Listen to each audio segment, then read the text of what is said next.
What I did not know, and what Emily certainly did not know, is that where we shot that scene was a nude beach. Oh, so, wow. just off camera, I'm directing, the beginning and the ending of my film, and I'm going, and I'm just surrounded. Alex, come here. Honey, Alex is here. Ta-da! Are those condoms? I just want you to be safe, that's all. How many times do I have to tell you? Alex and I are just friends, so we don't need condoms. And we definitely don't need 500. Tom, I want to ask the first question for you. You've now played a couple of characters based off of books. So what's your process of bringing a book character to life specifically? Do you do anything different, like go to any corners of the internet for research, or what do you do? I avoid corners of the internet. That's what I do, because that's a quick way to start overthinking everything and try to, do it for the wrong reasons. But you're lucky when you're doing it from a book because you've got an extra thing to mine information from. And so you've got like the script, which is your number one source, and then you've got the book, which is like your number two source if you need more details. Something I've done in both cases is I have like a little notebook and I write down all the kind of memorable details about the character from the book, like either something they say about themselves or something that other characters say about them that are defining qualities. That way I've always got, like, if ever I feel a bit lost from the script, I can go back to this list of qualities or things or descriptions from the book, and it just gives you that extra little bit of depth, I think, that sometimes you kind of long for. So yeah, that's one thing I do. Absolutely. It's probably best to stay off the corners of the internet, right? That sounds like a hellscape. Yeah. Right. For you, Emily, what did you do beyond reading the book to prepare for Poppy? Did you look to any other performances for inspiration? Yeah, I mean, our director, Brett Haley, was really, really clear about wanting this to be, in some ways, reminiscent of the really cinematic rom-coms that we think of, in the past, when we think of Pretty Women, When Harry Met Sally. We've been talking about all those kind of things today. So I went back and I watched them all. And what a terrible thing to have to do for homework, right? I get to watch movies and say that it's for work, which is great for me because honestly, it's all I ever want to do. If I could just watch movies 24/7, I'm a big couch potato. So yeah, I think trying to figure out the things in those films that I really loved, like why they stood out to me. And I think the conclusion I came to is just the ability to fall on your face a little bit as a character and take big swings. I think sometimes we as actors think that subtlety in performance is the only way to reflect reality, but I don't actually necessarily think that's true. I think that people can be kind of larger than life. And, when you're sitting at exactly. And when you're sitting at a dinner table, you are, uproarious and loud. So I think just trying to bring that sort of joy to the characters, hopefully. Definitely. I can say that with confidence. And from binging all of those iconic rom-coms, was there one particular leading lady that you gravitated towards, like, if I can pull something like that off? I was really inspired by Julia Roberts, Sandra Bullock, Meg Ryan. I think specifically with the sort of tone of this, Meg Ryan was the North Star of, if there's nothing to even touch on any of these people, like their performances are like legendary, but definitely something I love about her is how relatable she feels as a real human being. And I think that's why her movies like stand the test of time and are so rewatchable. It's because they're just these wonderfully character-driven pieces. It doesn't really matter what they're doing, what they're talking about. It's just about her kind of existing in this world and, falling in and out of love. And I think she's so masterful at that. So I definitely tried to learn some things from that. Well, both of you have carved your own lane, and this movie and your characters will be talked about as iconic themselves. And speaking of iconic, we need to talk about the dance sequence because I loved it. You guys in New Orleans. Take me back to filming that scene. Was there any music playing that got you in the mood, maybe beyond Paula Abdul, or was she just on repeat? Pretty much on repeat. I think we listened to that song so many times. 5 million times that day. Yeah. But the music of the whole film is so well put together. And it's such a good mix of contemporary bangers that everyone loves, and then also like classics like Paula Abdul that people will also love. And then more kind of niche pieces. A few more niche pieces, and Brett Haley has a really good, like pretty wide knowledge and love for music. And so I think he got really excited to build the score from day one before we even came in. I think he was already building the score and luckily Netflix was so on board with supporting him, getting all the music he needed.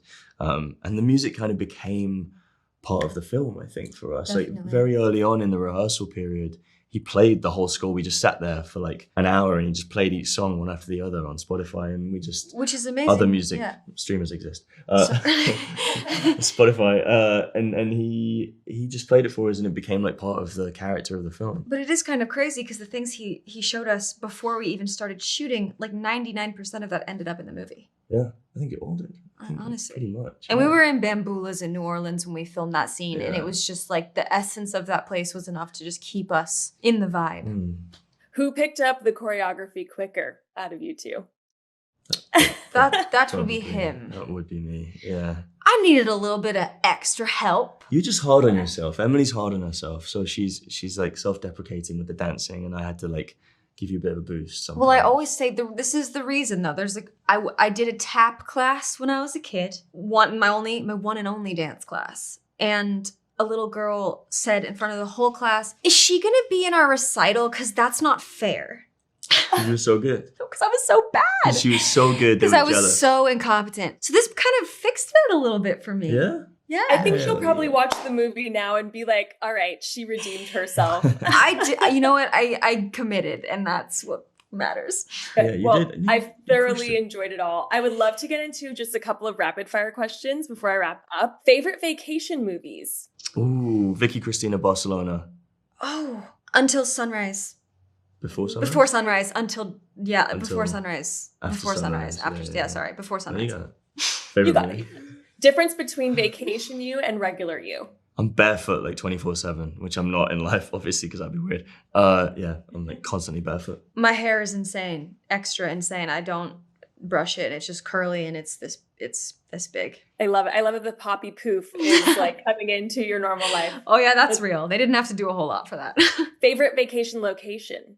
Oh, so hard. Any new place, any place I haven't been before. But also, wait, I have been to Costa Rica a few times, and that is like, I know it's a bit of a cliche these days, but it's wicked. It's like, it's just wonderful, and the wildlife and the surfing and all of that. Anything with good tide pools. Solid choices, all of you. Before I go, Tom, how does it feel to be in such good company now that Ralph Fiennes has been announced to be playing Snow? Oh yeah, I mean, That's insane. I don't have much to say on that really, other than like, what an honor. That's kind of it. Like, he's one of my favorite actors of all time, and I grew up admiring him, and now I get to be in like a lineage between him and Donald Sutherland. So that's so cool. Very cool.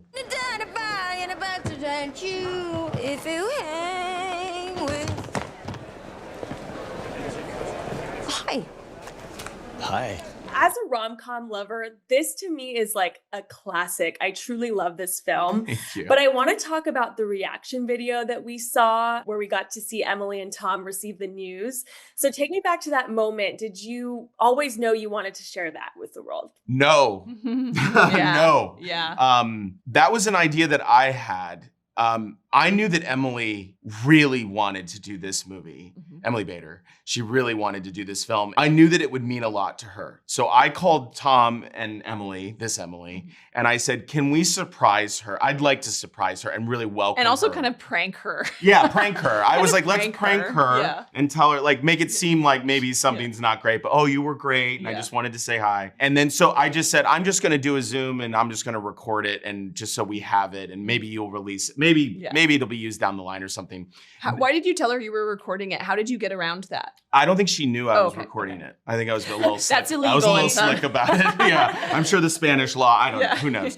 But we showed it to Netflix and they flipped for it, and they just like within hours, they were like, oh, so we're going to put this on socials. And I was like, okay. Everyone was okay with it. Yeah. And we were so thrilled to see no one fan casted Tom or Emily. And yet it seemed like all the fans were so thrilled with the choices that it was like sort of very surprising. It was like, oh, I never thought of that. But and it's perfect. But it's perfect. Yeah. So we were so thrilled that people responded that way. And I can just see the genuine like excitement and joy on Emily's face. Yeah, which makes you like, I mean, I think knowing, I don't know, like that got the readers, it gave them a feeling of connection, I think, where they understood like she really wanted this job. She did. And rom-coms are hard to cast. There's still a big stigma around them.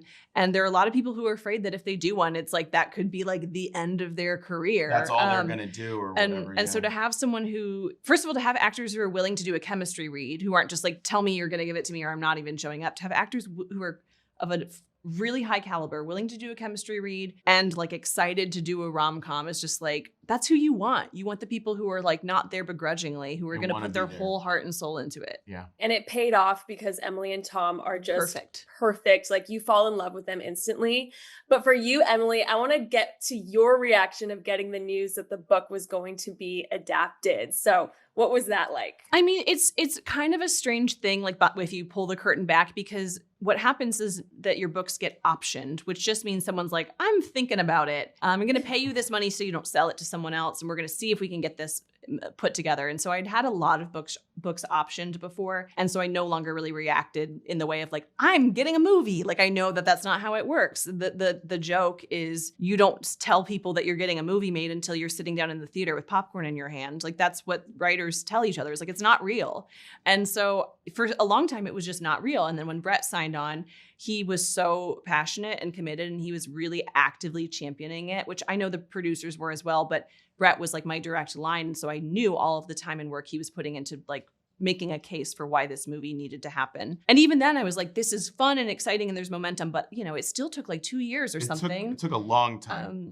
And it really was not real to me. And like Brett gave me a call. Like I honestly thought that the movie had kind of died at one point or a couple points. And he just called me out of the blue and was like, I just want to let you know, like, we're going. We have a production schedule. Like, we're working on getting cast. Like, yeah, it all happened really fast. And it was really slow, but really fast. Yeah, exactly. It was like, it was nothing and then everything all at once. And we were off to the races. But it's a tough thing to keep the fires and the burners going. Yeah. And also you have to keep in mind, like, directors aren't getting paid in all of that time. Like, they're just like, Thank you, Emily. They're out there like hustling for a job that might never exist. People don't know that. They don't know that. We don't get paid. Until the movie I'm exists. so glad that it didn't die. I know. And I'm sure that one of those moments where it felt real was when we got to see the book cover come to life. Yes. Not only is it just iconic because of the cover, but it's just a beautiful scene. So Brett, take me back to what it was like filming that. How many takes did you do until you felt like you nailed it?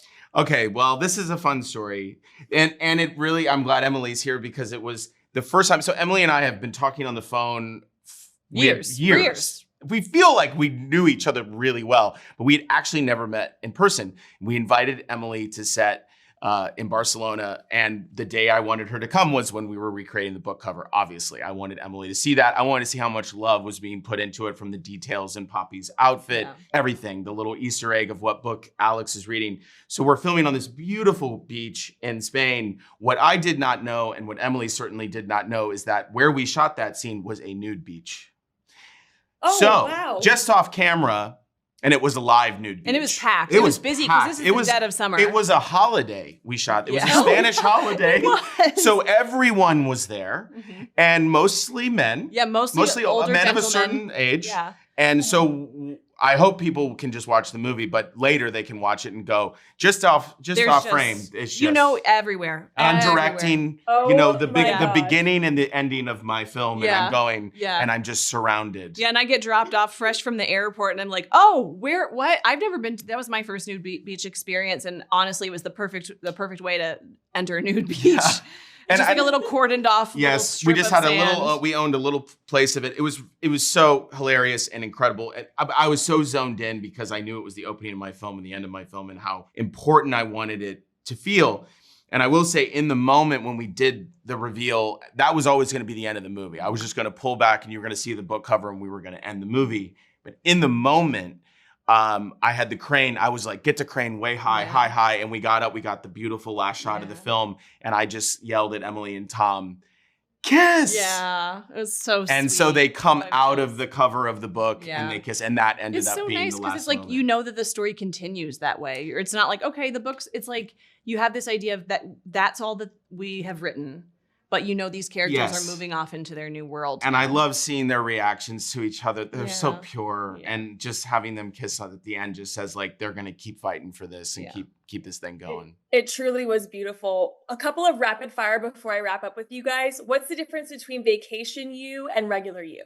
Oh, I walk. you walk more. I walk on vacation. Like that's all I do is I walk and I eat. And at home, I just do the eating part. Really, I'm like a pretty sedentary person. What about you? The difference would be I'm just generally looser Yeah. on vacation.